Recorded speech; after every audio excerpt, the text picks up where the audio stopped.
Parece que he elegido un sitio demasiado bonito para hablar de la enfermedad. Pero después de todo, la enfermedad se puede llevar de muchas maneras. Y a los ojos de los demás puede resultar incluso bonita. ¿No conocéis a nadie con una enfermedad grave o crónica y que en realidad irradia una luz parecida a la que tenemos hoy?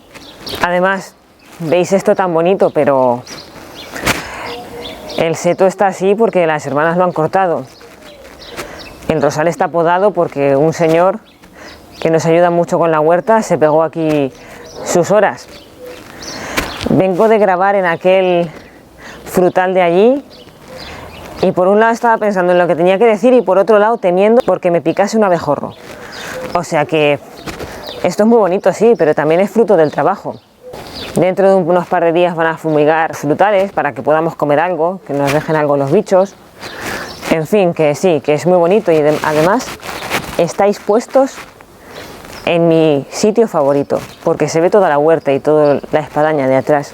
Pues como te digo, que la enfermedad pues tiene muchos detalles, igual que esta huerta. De hecho tiene como dos agarraderas a las que una persona se puede acoger. Por una parte puede ser la parte de los abejorros, de los rosales, de las horas con la motosierra, cortando el seto, es decir, la del dolor, la de la pasión, pero la que podemos entregar a Jesús como corredención, ¿no? Para unirla a aquel Viernes Santo suyo, tan histórico, para con eso salvar almas y redimir al mundo y purificarnos nosotros mismos. Y por otra parte, puede ser pues la de lo que está a la vista. El sol, la huerta arreglada, la de la luz, la de la alegría, la de aquello que transparenta un enfermo que lleva su enfermedad, gracias a Dios, bien. Pues eso, de esta primera parte destacar eso, que la enfermedad pues puede ser como un jardín, lo puedes tener mejor, peor, incluso teniéndolo bien, lleva esfuerzo detrás. Pero bueno, yo venía aquí a hablar de la enfermedad según la regla de San Benito, así es que empecemos.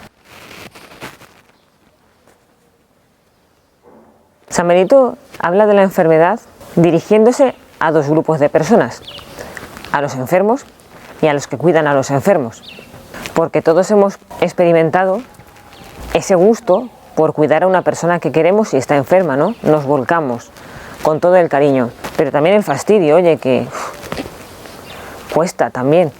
Y luego, por otro lado, también hemos experimentado el dolor y lo mal que se está estando enfermo. Pero también quizás hemos aprovechado la enfermedad alguna vez para pedir algún que otro capricho. No es que como estoy malito hoy, pues en el capítulo 36 de la regla dice que se debe cuidar a los enfermos como al mismo Cristo. Es decir, no como aquel familiar o aquella persona a la que quieres y que cuidas con todo el gusto, no, más, como a Cristo. Imagínate que a Cristo, después de azotarlo, ahora que tenemos tan cerca la Semana Santa, no lo hubiesen matado por alguna razón o te hubiesen dejado consolarle y curarle las heridas. ¿Con cuánto gusto lo hubieses hecho? ¿Con cuánto gusto hubieses tratado de calmarle?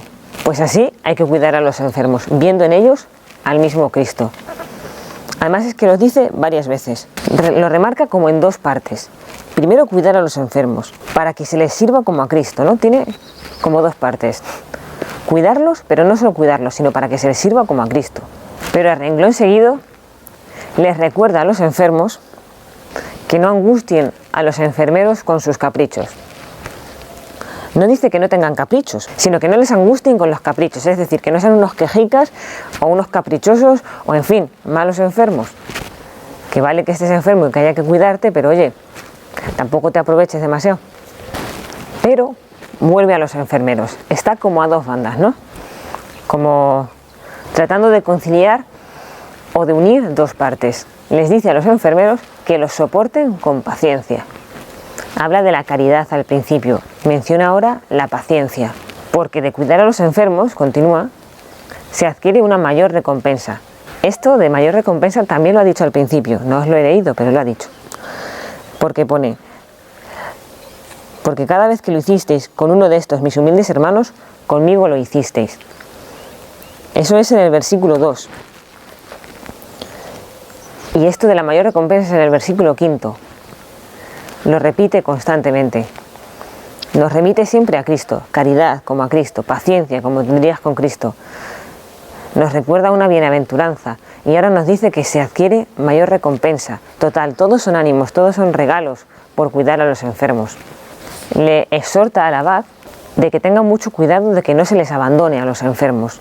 También en otro lugar habla cita la escritura y dice, enfermo estuve y me visitasteis.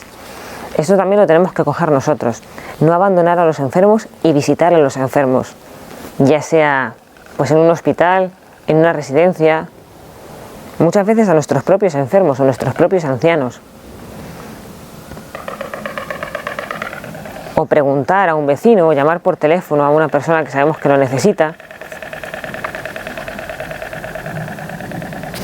Además, en otro capítulo, en el capítulo del mayordomo, del que se encarga de las comidas, también le exhorta a que tenga mucho cuidado con los enfermos. Vuelve al enfermero y le dice que no solo esté atento, sino que tenga la celda junto a la del enfermo, para que enseguida pueda oírle llamar y acercarse. Y le dice que el enfermero tiene que ser temeroso de Dios, es decir, que tenga miedo de ofender a Dios en el enfermo, entregado y atento.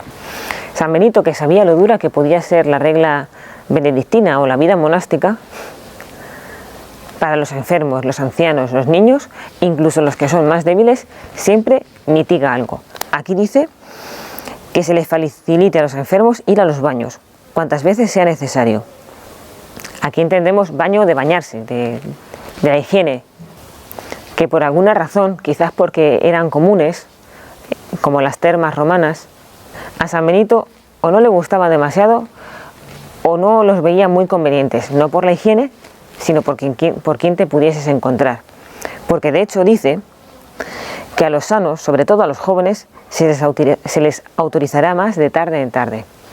Pero como vemos, a los enfermos se les mitiga eso y siempre que lo necesiten pueden ir.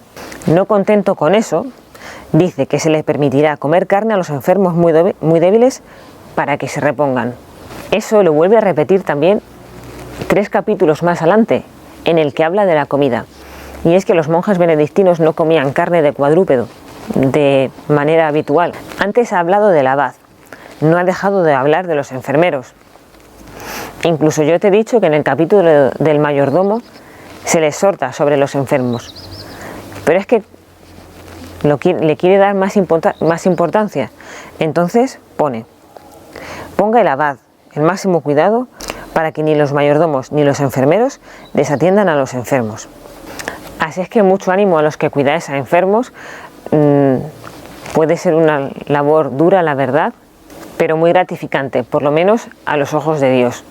Y por otro lado, pues a los enfermos, que también unan sus sufrimientos a los de Jesús y que traten de llevar la enfermedad con alegría.